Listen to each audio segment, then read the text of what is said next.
હોય, પણ કાલોલનો ધારાસભ્ય ફતેહસિંહ ચૌહાણ એટલે આપણો ફત્યો એમ કે તાલુકાનું વિભાજન કરીને અલગ તાલુકા, અરે સોરા હમુ હજુ બહી રહ્યા, તું કાંઈ અલગ કરવાની વાત કરે? હસી વાત કે ખોટી વાત? તારે આ રાજકીય આગેવાનો આપણી જોડે આવેલા તો એમનો પણ ત્યાં આભાર માનવાની આપણે બધાને જરૂર છે. આજે 3 વર્ષની અંદર સંઘર્ષો થયા, આ રાજકીય આગેવાનોએ અલગ રાજકીય કાર્યક્રમ કર્યા, આપણે અહીંયા ગાડી કર્યા, બધું કર્યું,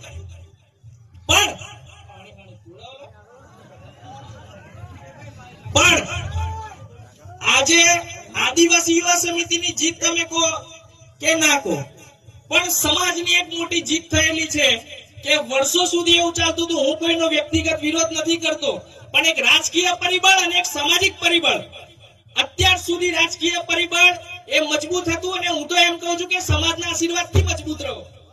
પણ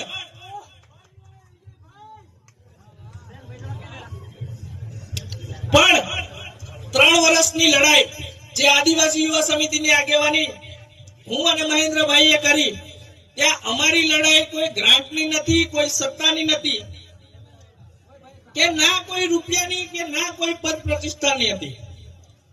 અમારી લડાઈ એકમાત્ર એટલી હતી કે સમાજની નીચે રાજકારણ હોવું જોઈએ, સમાજની ઉપર નહીં. અને આજે આ તમે બધાએ કરી બતાવ્યું છે એ